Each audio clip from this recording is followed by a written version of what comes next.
بسم اللہ الرحمن الرحیم نحمده ونصلی ونسلم علی رسولہ الکریم اما بعد۔ معزز طلباء، اللہ تعالیٰ سے امید ہے کہ آپ سب خیر و عافیت سے ہوں گے۔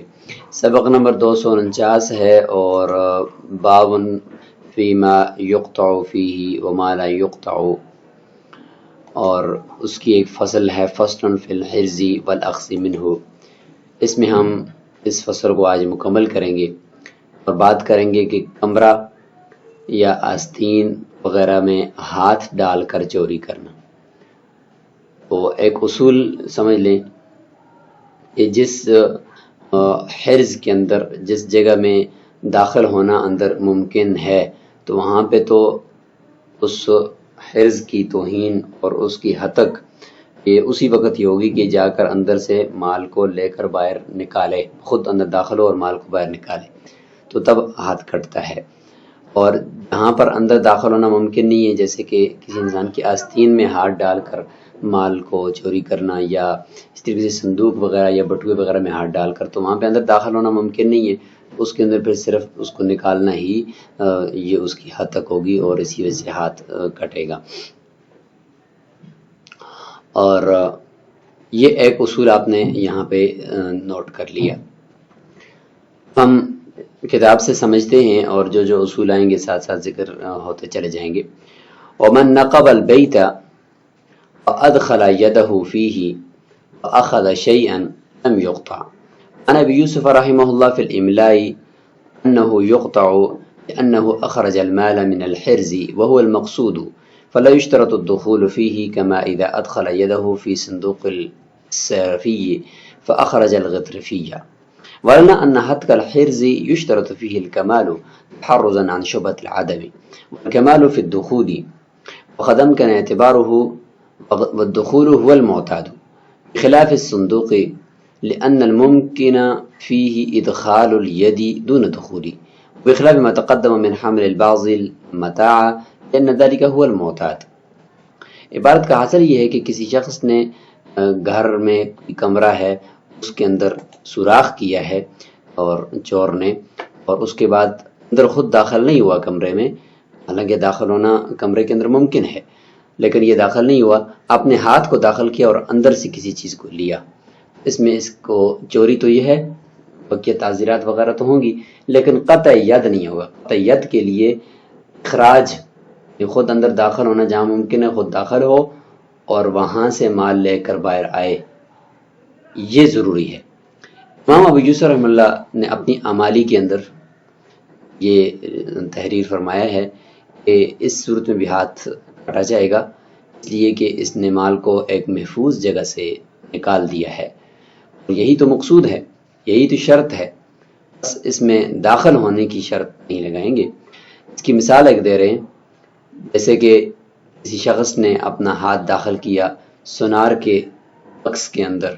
اور سونار کے بکس میں داخل ہونا ضروری تو نہیں ہے، لہذا ہاتھ کو داخل کر دیا، اور غطرفی یعنی قیمتی قسم کے دراہم، یہ غطریف بن عطا الکندی اس کی طرف منسوب ہے، جو خراسان کا امیر تھا ہارون رشید کے زمانے میں، اس کے بنائے ہوئے اس کے زمانے کے جو دراہم ہیں وہ بہت ہی عزیز اور بہت ہی نفیس مال شمار ہوتا تھا، تو وہ اس نے نکال دیے۔ تو فرماتے ہیں کہ اس صورت میں اس کا ہاتھ کاٹا جاتا ہے، کیونکہ اس نے ایک عمدہ مال چوری کیا ہے اور اندر خود داخل بھی نہیں ہوا، صندوق میں ہاتھ ڈال کر لیا ہے۔ اس مثال کو منطبق کرتے ہیں یہاں پر کہ کمرے میں ہاتھ ڈال کر مال چوری کرنا، اس میں ہاتھ کاٹا جائے گا۔ احناف فرماتے ہیں، یعنی بقیہ احناف رفین، وہ یہ فرماتے ہیں کہ حرز کی ہتک، حرز یعنی محفوظ جگہ کی ہتک کرنا اور اس کو پامال کرنا، اس میں کمال شرط ہے، کامل درجے کی ہتک ہو تو تب ہاتھ کٹے گا، تاکہ عدم کے شبے سے بچا جا سکے، یعنی اس چیز سے کہ کہیں اس نے ہتک کی نہیں ہے یا چوری کی نہیں ہے، اس کا شبہ اس میں نہ آ جائے، تو اس وجہ سے، کیونکہ جب اندر داخل نہیں ہو رہا اور داخل ہونا ممکن بھی ہے، تو یہ تو کمال نہ ہوا نا، کامل درجے کی ہتک تو تب ہی ہوگی کہ اندر داخل ہونا، تالے توڑنا، اندر گھس جانا، مار دھاڑ کرنا اور توڑ پھوڑ کرنا اور پھر وہاں سے چیز کو اٹھا کر لے جانا، تو یہ ہے اصل ہتک نا۔ تو اب اندر داخل نہیں ہوتا تو اس کو ہتک نہیں کہیں گے، تو عدم کا شبہ اس میں آ جاتا ہے، اس لیے اس سے بچنے کے لیے کمال ضروری ہے۔ اور کمال فی الدخول وقدم کا اعتبار ہو، تو لہٰذا کمال تو وہ دخول میں ہی ہے نا، کہ گھر میں داخل ہو کر اندر سے نکالے، اور اس کا اعتبار کرنا ممکن بھی ہے، جہاں پر ممکن ہے تو وہاں پر ضروری ہوگا اس کا اعتبار کرنا۔ تو دو باتیں، ایک شرط تو یہ کہ اس کا یعنی دخول کا اعتبار، ہتک میں کمال کا اعتبار ممکن بھی ہو، اور دوسری یہ بات ہوتی ہے کہ وہ دخول والمعتاد، اس میں دخول معتاد بھی ہو، عرف میں وہاں پہ داخل ہوتے ہوں لوگ، معتاد بھی ہو اور ممکن بھی ہو، یہ دو باتیں ہیں۔ خلاف صندوق، اب مثال جب یہ دو شرطیں ہم نے لگا دی تو اب مثال آپ کی خود ہی نکل جائے گی کہ بخلاف صندوق کے اس میں پہلی شرط نہیں پائی جاتی کہ لأن الممکن فی ادخال الید دون دخول، اس میں ہاتھ ہی داخل کرنا ممکن ہے، دخول ممکن نہیں ہے، اس لیے ہم وہاں پہ اس کمرے کے اندر سوراخ کر کے اس میں ہاتھ ڈالنے کو اس کے اوپر قیاس نہیں کر سکتے۔ اور دوسری ایک مثال یہ بھی ہے کہ اگر کوئی یہ کہے کہ اگر آپ کہتے ہو کہ ہتک میں کمال ضروری ہے، پھر اگر پوری ایک جماعت گھر میں داخل ہوگی، گھس گئی، اس میں سے چوری تو ایک نے کی، سامان تو ایک نے اٹھایا، باقی کسی نے کچھ بھی نہیں کیا، تو پھر ایک کا ہاتھ کٹنا چاہیے، باقی کے کیوں؟ کیونکہ ہتک سب کی طرف سے تو نہیں پائے گی۔ تو اس کا جواب دیتے ہیں کہ بخلاف ما تقدم من حمل البعض المتاع، خلاف مقدم جو مسئلہ گزرا ہے پچھلے سبق میں کہ بعض نے سامان کو چوری کی اور بعض کھڑے رہے، تو اس صورت میں سب کا ہاتھ کٹے گا، اس لیے کہ لأن ذلک هو المعتاد، اس لیے کہ وہ معتاد ہے۔ ہم نے دوسری شرط لگائی ہے کہ وہاں پہ وہ جو ہتک ہو رہی ہوتی ہے وہ معتاد بھی ہو، کمرے کے اندر ہتک معتاد کیا ہے؟ کمرے کے اندر داخل ہونا۔ یہاں پر معتاد یہی ہے کہ بعض جو ہے وہ چوری کرتے ہیں اور سامان اٹھاتے ہیں، اور بعض جو ہے وہ کھڑے ہو کر دفاع کرتے ہیں، لہذا معتاد کی شرط یہاں پر پائی جاتی ہے، تو اس وجہ سے یہاں پہ سب کا ہاتھ کاٹا جائے گا۔ اور کمرے کے اندر معتاد کی شرط جو دخول تھا عادتاً وہ نہیں پایا گیا، تو اس لیے ہاتھ نہیں کاٹا جائے گا۔ راجع اور مفتبی قول وہ طرفین کا ہی ہے، اس صورت میں ہاتھ نہیں کٹے گا، ہاں باقی چوری کی وجہ سے اس کے اندر تعزیرات ہوں گی۔ وَإِن طَرَّ سُرَّةً خَارِجَةً مِنَ الْكُمِّ لَمْ يُقْطَعْ وَإِنْ أَدْخَلَ يَدَهُ فِي الْكُمِّ يُقْطَعُ لأن في الوجه الأول الرباط من خارج بالضر يتحقق الأخذ من الظاهر فلا يوجد هتك الحرز، في الثاني الرباط من داخل بالضر يتحقق الأخذ من الحرز هو الكم، ولو كان مكان الضر حل الرباط ثم الأخذ في الوجهين ينعكس الجواب انعكاس العلة۔ عن أبي يوسف رحمه الله أنه يقطع على كل حال لأنه محرز إما بالكم أو بصاحبه، قلنا الحرز هو الكم لأنه يعتمده، إنما قصده قطع المسافة والاستراحة وأشبه الجوالق۔ عبارت کا حاصل یہ ہے کہ آستین کے اندر کی طرف سے بھی جیب بنا ہوتا ہے، اور ایک تھیلی نما جیب، اور اس کے اوپر کوئی چین لگاتے ہیں، اور یہ کہ آستین کے اوپر والی سائڈ میں باہر کی طرف جیب بنا دیتے ہیں، اور اس کے اندر مال یا کوئی سامان یا کوئی کرنسی وغیرہ ڈال دیتے ہیں۔ جس طریقے سے سینے کے بالکل برابر میں جیب بنتا ہے، یا بالکل پہلو کی طرف جیب بنتا ہے، یا شلوار کے اندر جیب بنائے جاتے ہیں، تو اس طریقے سے آستین میں بھی پہلے پرانے زمانے میں جیب بنائے جاتے تھے، اندر کی طرف بھی اور باہر کی طرف بھی۔ تو اس طرح کا کوئی جیب ہے جو باہر کی طرف ہے، تو باہر کی طرف جیب جو تھا آستین کے باہر، وہاں سے کسی نے اس جیب کو سرا، یعنی اس جیب کو یا اس پھیلی نما جگہ کو اس نے کھولا اور کاٹا، اس نے را کمانا، اور اس نے اس میں سے دراہم تھے یا کرنسی تھی اس کو چوری کر لیا، لم یقطع، اس میں ہاتھ نہیں کاٹا جائے گا۔ اور اگر اس نے داخل کیا ہے ہاتھ آستین کے اندر، اور اندر کا جو جیب تھا اس میں سے مال اس نے چوری کر لیا، یقطع، اس میں ہاتھ کاٹا جائے گا، اس لیے کہ لأن فی الوجه الاول الرباط من خارج، اس لیے کہ جو پہلی صورت ہے اس میں جو جیب کے باندھنے کی جو جگہ ہے یعنی جیب کا جو چین ہے جو جس سے اس کو باندھتے ہیں وہ خارج میں ہے، باہر کی طرف سے ہے. تو فبالتر جب اس نے اس کو کاٹا، یتحقق الاخذ من الظاہر، تو یہ تو باہر سے لینا ہوا نا، اندر ہاتھ ڈال کے حرز سے لینا نہ ہوا بلکہ باہر سے لینا ہوا. اور فلا یوجد حتق الحرز، لہذا حرز کی حتق اس میں نہیں ہے، ایک محفوظ جگہ کی پامالی اس میں نہیں ہے. وفی الثانی الرباط من داخل، اور دوسری جو صورت ہے اس میں جو اس جیب کے باندھنے کی جگہ ہے وہ اندر ہے. فبالتر کاٹنے کی وجہ سے یتحقق الاخذ من الحرز، ایک حرز سے اور محفوظ جگہ سے لینا وہ متحقق ہو گیا ہے، کیونکہ آستین ایک محفوظ جگہ ہے، اس کے اندر جو رکھے ہوتے ہیں جیب کے اندر، اور اندر کی طرف سے جیب ہو اس کو محفوظ کہا جاتا ہے. تو وہ الکم، اور وہ آستین ہے حرز، لہٰذا اس سے چوری کرنے کی وجہ سے ہاتھ کاٹا جائے گا. اب یہاں پہ ایک اور صورت سمجھ لیں جس میں یہ جواب پھر اس کی برعکس ہو جائے گا. وہ یہ ہے کہ لو کان مکان الضر حل الرباط، اگر ایسا ہوا کہ اس نے کاٹنے کے بجائے اس کو کھول دیا، یعنی تر نہیں کیا اس نے، تر کہتے ہیں کہ کاٹنا، اور اس نے کاٹا نہیں ہے بلکہ حل الرباط، اس کی جو گرہ تھی یا اس کی جو چین تھی جیب کی اس کو کھول دیا، کھول کر اندر سے مال لیا ہے. ثم الاخذ فی الوجہین، پھر دونوں صورتوں میں لینا پایا گیا، یعنی خارج سے، یعنی جیب جو تھا وہ باہر سے تھا وہ اس وقت اس نے لے لیا، یا جیب اندر تھا اس وقت اس نے اس سے لے لیا. تو ینعکس الجواب، تو اس میں جواب منعکس ہو جائے گا، یعنی بالکل برعکس ہو جائے گا. لانعکاس العلہ، علت منعکس ہو چکی ہے. وجہ اس لیے کہ جب اس نے کھولا ہے، کاٹا نہیں ہے، تو کاٹنے کی صورت میں چلو اگر جیب باہر ہے، باہر سے کاٹ دیا تو لہٰذا ہاتھ نہیں کٹے گا. اندر جا کر ہاتھ ڈال کر اس نے جیب کو کاٹ دیا، پھر اس صورت میں ہاتھ کٹے گا. لیکن یہاں پر مسئلہ یہ ہے کہ اس نے کاٹا نہیں ہے بلکہ کھولا ہے، گرہ لگائی تھی یا چین لگا تھا اس کو کھولا ہے. تو کھولنے کی صورت میں جب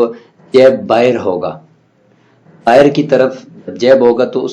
اس کا جو کھولنے کی جگہ ہوگی وہ اندر کی طرف ہوگی. تو لہٰذا جب اس نے باہر کی طرف جیب تھا اور اس نے جب گرہ کھولی تو گویا کہ اندر کی طرف جو اس کا منہ ہوگا وہ اندر کی طرف ہوگا. تو اس نے گویا کہ جو چوری کی ہے وہ دراہم، جب اس نے گرہ کھولی تو دراہم آستین میں ہوں گے، تو پھر اس نے اندر سے لے لیے. جیب باہر ہوگا تو اس کا منہ اندر کی طرف ہوگا نا، تو لہٰذا گویا کہ اس نے اندر سے لے لیے. تو اس صورت میں جیب اگر باہر ہے تو ہاتھ کٹے گا. تو جواب منعکس ہو گیا. پہلے تو باہر ہونے کی وجہ سے ہاتھ نہیں کٹتا تھا، لیکن اب گرہ کھولیے تو دراہم اندر چلے گئے ہیں، جیب اندر سے ہے، تو لہٰذا اب ہاتھ کٹے گا. اور اگر جو آستین کا جیب ہے اور آستین کا جو کی ساتھ لگی ہوئی تھیلی ہے کپڑے کی وہ اندر ہے، تو جب وہ اندر ہوگی تو اس کا جو منہ ہوگا باندھنے کا اور اس کا چین جو ہوگا وہ باہر کی طرف ہوگا. تو لہٰذا جب اس صورت کے اندر وہ کھولے گا، جب وہ تھیلی اندر ہے اور یہ باہر کی طرف ہے، تو جب باہر سے منہ کھولے گا تو دراہم باہر کو آئیں گے. جب باہر کو آئیں گے تو لہٰذا اس نے گویا کہ باہر سے چوری کی. تو لہٰذا جیب اندر ہونے کی صورت میں ہاتھ نہیں کٹے گا اور جیب باہر ہونے کی صورت میں ہاتھ کٹے گا. تو یہ اس کا برعکس ہو جائے گا. پہلی صورت میں تو یہ تھا کہ جیب باہر ہے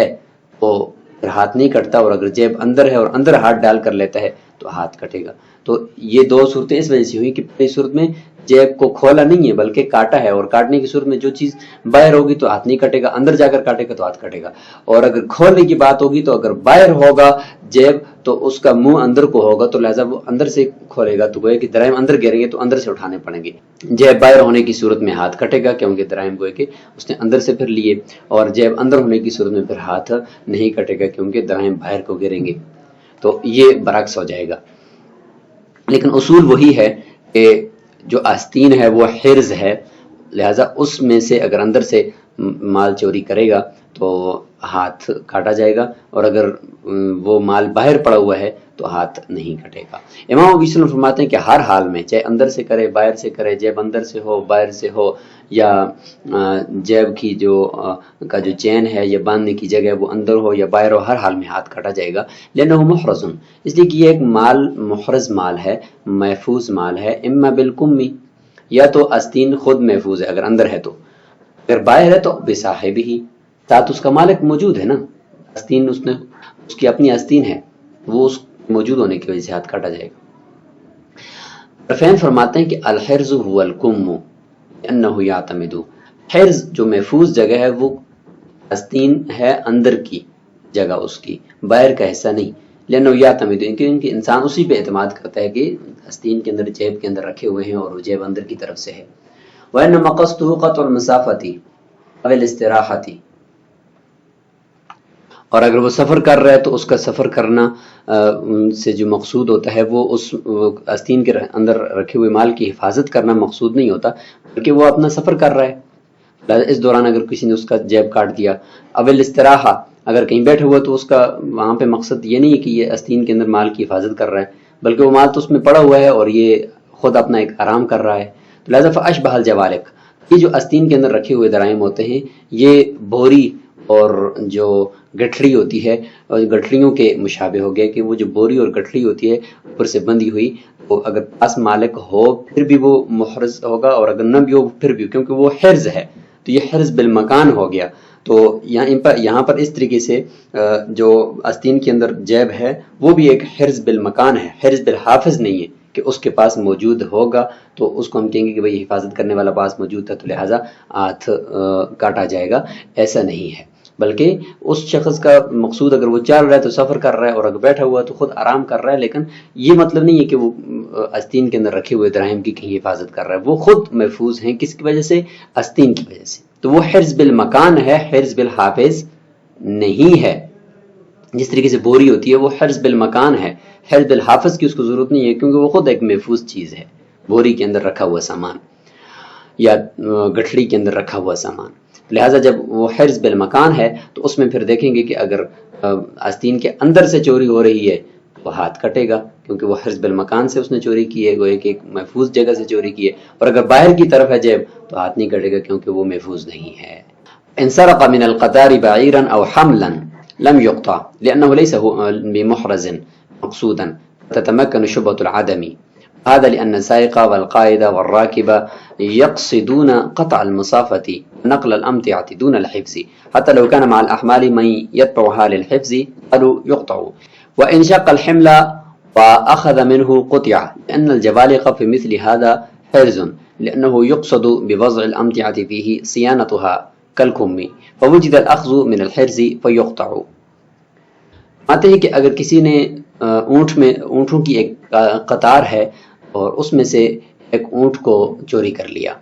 یا اس کا جو اوپر بوجھ تھا جاوا وہ اٹھا کر چوری کر لیا، تو اس صورت میں اس چور کا ہاتھ نہیں کاٹا جائے گا، قطعیت اس پہ نہیں آئے گی، لأنه ليس بمحرز، اس لیے کہ یہ جو قطار چل رہی ہے تو اس کے اوپر رکھا ہوا مال ہے، یہ محرز نہیں ہے مقصودی طور پر۔ ساتواں اور آخری اصول ہے کہ جو حرز ہے وہ قصدن ہو، طبعاً جو حرز ہوگی تو اس میں اگر کوئی چوری کرتا ہے تو اس کا ہاتھ نہیں کٹتا، کیونکہ مقصودی وہ نہیں ہوتی۔ تو یہاں پر جو قطار چل رہی ہے جس کے اوپر سامان لادا ہوا ہے، یہ جو اونٹوں کی قطار ہے اس کو لے کر جانے والے ان کا مقصد سامان کو منتقل کرنا ہے، اس سامان کی حفاظت کے قصد سے وہ سفر نہیں کر رہے، بلکہ سامان کو منتقل کرنے کی نیت سے یہ سفر کر رہے ہیں۔ لہذا یہاں پر حفاظت ضمناً ہو رہی ہے، قصداً وہ سفر ہو رہا ہے، سامان کو منتقل کیا جا رہا ہے، تو لہذا یہاں پر قصداً حرز نہیں پایا جاتا۔ تو اگر کسی نے بیچ میں سے اگر ایک اونٹ چوری کر دی یا اس کا بوجھ چوری کر دیا، اس وجہ سے ہاتھ نہیں کاٹا جائے گا۔ فتتمکن شبہۃ العدم، عدم کا شبہ آ گیا اور شبہ کی وجہ سے ہاتھ ساقط ہو جاتی ہے، اور اس کی دلیل ایک دے رہے ہیں کہ سائق جو پیچھے سے ہنکا رہا ہوتا ہے اور قائد جو آگے اونٹوں کے آگے آگے رسی لے کر چل رہا ہوتا ہے، راکب اور جو اوپر سوار ہوتا ہے، ان سب کا جو قصد ہے وہ مسافت کو قطع کرنا، سفر کرنا اور سامان کو ایک جگہ سے دوسری جگہ تر منتقل کرنا، نہ کہ حفاظت کرنا۔ لہذا حتی لو کان مع الاحمال، لہذا اگر اس طرح ہو کہ اس بوجھ کے ساتھ، یعنی جو اوپر بوجھ لادا ہوا ہے سواریوں کے ساتھ، من وہ شخص بھی ہو یتبع للحفظ، جو اس کے پیچھے پیچھے چل رہا ہو صرف اس کی حفاظت کے لیے، جیسے کافلوں میں بعض حفاظت کے لیے لوگ بھی ہوتے ہیں، اگر حفاظت کے لیے ہی وہ چل رہا ہو اور اس کا مقصود بھی حفاظت ہو تو اس صورت میں فقہا فرماتے ہیں کہ ہاتھ کاٹا جائے گا، کہ حفاظت کرنے والا ساتھ موجود ہے اور ایک محرز الحافظ چیز تھی، اس کو چوری کر دیا تو ہاتھ کاٹا جائے گا۔ انشقل حملہ، اگر اس نے اس طرح کیا کہ کجاوا اس کو پھاڑ دیا، بوری رکھی ہوئی تھی اوپر اٹھ کے، تو پہلے تو یہ تھا کہ اس پورے بوجھ کو اٹھا کر لے کر چلا گیا، اور اب تو یہ اس کو پھاڑ کر اس میں سے کچھ مال اس نے لیا ہے، سارا کجاوا اٹھا کر نہیں لے کر گیا، اس صورت میں ہاتھ کاٹا جائے گا، اس لیے کہ وہ جو بوری ہے وہ خود محرز ہے، جیسے ابھی ہم نے پیچھے ذکر کیا فاشبہ الجوالق کے اندر کہ وہ بوری، وہ گٹھڑی، وہ خود ایک محرز بالمکان ہے، یا حرز بالمکان ہے، یعنی وہ حرز مکانی ہے، اور اس کے اندر جو رکھی ہوئی چیز ہے وہ خود بخود محفوظ ہے، اس کے ساتھ حفاظت کرنے والے کا ہونا یا نہ ہونا برابر ہے، لہٰذا اس کو اگر پھاڑ کر چوری کرتا ہے تو اس صورت میں ہاتھ کاٹے گا، جیسے کہ صندوق کے اندر سے کچھ ہاتھ ڈال کر چیزوں کو لے لینا، تو وہ صندوق خود ایک محفوظ جگہ ہے، تو لہٰذا اس طریقے سے یہ گٹھڑی اور یہ کجاوا یہ بھی ایک محفوظ جگہ ہے، اس سے اس طریقے سے اگر چوری کرے گا تو ہاتھ کاٹا جائے گا۔ لأن الجوالق فی مثل ھذا حرز، اس لیے کہ اس طریقے سے یعنی جو اونٹوں کے اوپر رکھا ہوا کجاوا ہوتا ہے، اس میں جو یہ جو گٹھڑی اور بوری ہوتی ہے یہ خود ایک حرز ہے اور ایک محفوظ جگہ ہے، اس کے ساتھ حافظ یعنی حفاظت کرنے والے کا یا مالک کا ہونا شرط نہیں ہے۔ لأنه يقصد بوضع الأمتعة فيه صيانتها كالكم، اس لیے کہ ان بوری کے اندر یا اس گٹھڑی اور کجاوے کے اندر مال رکھنے سے مقصود اس مال کی حفاظت کرنا ہوتا ہے، جیسے کہ آستین کے اندر رکھنے سے مال حفاظت کرنا مقصود ہوتا ہے، تو آستین خود ایک حرز مکانی ہے، نہ کہ اس کے ساتھ کسی حافظ یا مالک کی کوئی ضرورت ہے۔ فوجد الأخذ من الحرز، لہذا یہاں پہ کجاوے سے مال لینا یہ ایسا ہے کہ حرز سے لینا پایا گیا، یقطع ہاتھ کاٹا جائے گا۔ وَإِن سَرَقَ جَوَالِقًا فِيهِ مَتَاعٌ صاحبه يحفظه ونائم عليه قطع، معناه إذا كان الجوالق في موضع وليس بحرز كالطريق ونهبه حتى يكون محرزا بصاحبه كونه مترصدا لحفظه، وهذا لأن المعتبر هو الحفظ المعتاد والجلوس عنده والنوم عليه يعد حفظا عادة، وكذا النوم بقرب منه على ما اخترناه من قبل، ذكر في بعض النسخ وصاحبه نائم عليه أو حيث يكون حافظا له، وهذا يؤكد ما قدمناه من القول المختار۔ عبارت کا حاصل یہ ہے کہ کسی نے ایک یعنی بوری یا گٹھڑی یا کوئی اس طریقے سے رکھا ہوا بندھا ہوا سامان وہ اس نے چوری کر لیا، اور اس میں سامان بھی تھا اور اس کا مالک پاس موجود تھا یا اس کے اوپر سویا ہوا تھا، تو اس صورت میں ہاتھ کاٹا جائے گا۔ عبارت کا حاصل یہ ہے کہ یہ جو بوری ہے یہ ایسی جگہ پر ہے کہ جو خود وہ جگہ حرز نہیں ہے، وہ حرز مکانی نہیں ہے، جیسے راستے میں پڑی ہوئی ہے یا کہیں اور پڑی ہوئی ہے، اور اس وجہ سے ہم کہتے ہیں کہ یہ جو بوری ہے یہ پھر محرز بالحافظ ہے، یعنی اس کی حفاظت کرنے والا پاس موجود ہے، اس طرف ہم اس لیے گئے کہ کیونکہ یہ خود باہر کسی ایسی جگہ پہ پڑی ہوئی کہ جو جگہ وہاں پہ وہ حرز نہیں ہے، تو جب وہ حفاظت کرنے والا پاس موجود ہے پھر اگر کوئی اٹھا کر اس کو لے جاتا تو اس میں ہاتھ کٹے گا، اس لیے کہ لیکن مترصدا لحفظہ، کیونکہ یہ جو پاس بیٹھا ہوا ہے تو یہ گویا کہ مأمور ہے اور اس کی حفاظت کرنے کی ذمہ داری اس کے پاس ہے۔ وہذا لأن المعتبر هو الحفظ المعتاد، فرماتے ہیں کہ یہ یہاں پر ہم نے کہا کہ بھئی حفاظت کرنے والا پاس موجود ہو تو تب ہاتھ کٹے گا، اس وجہ سے کہ معتبر وہ حفاظت ہوتی ہے جو معتاد ہو، یعنی عرف میں جس کو ہم حفاظت کہیں، تو اس کے اوپر سویا ہوا ہونا، اس کے پاس ہونا، سو جانا، جاگنا، جس حالت میں بھی وہ ہو لیکن مالک پاس موجود ہو تو ہم یہ کہیں گے کہ یہ اس کی حفاظت کر رہا ہے۔ الجلوس عنده والنوم عليه يعد حفظا عادة، عرف میں اس کو حفاظت ہی کہا جاتا ہے، اس کے پاس بیٹھا ہوا ہونا یا اس کے اوپر چڑھ کر سو جانا۔ وَكَذَا النَّوْمُ بِقُرْبٍ مِّنْهُ، اس طریقے سے اس کے قریب میں سویا ہوا ہونا یہ بھی اس کی حفاظت کرنا ہی شمار ہوتا ہے، عَلَىٰ مَا اخْتَرْنَاهُ مِن قَبْلُ، جیسے کہ مقابل میں ہم نے اس کو اختیار کیا ہے پچھلے اسباق میں، اور لیکن بعض نسخوں کے اندر یہ ہے کہ وَصَاحِبُهُ نَائِمٌ عَلَيْهِ، اس کا مالک اس کے اوپر سویا ہوا ہو، او حیث یکون حافظا لہ، یا اس طور پر کہ وہ اس کی حفاظت کر رہا ہے اگر اس کے قریب میں سویا ہوا ہے، تو یہ ساری یہ عبارت جو ہے اتنا عموم ہے اس کے اندر کہ یہ ہماری اس بات کو پکا کر رہی ہے، اس کی تاکید کر رہی ہے جس کو ہم نے مقابل میں مختار قول کو ہم نے جو ذکر کیا تھا کہ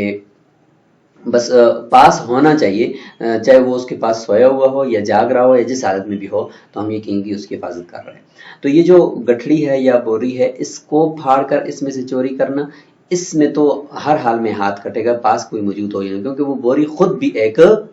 حرز مکانی ہے۔ لیکن اگر کوئی شخص اس پوری بوری یا اس پوری گٹھڑی کو ہی اٹھا کر لے کر جا رہا ہے،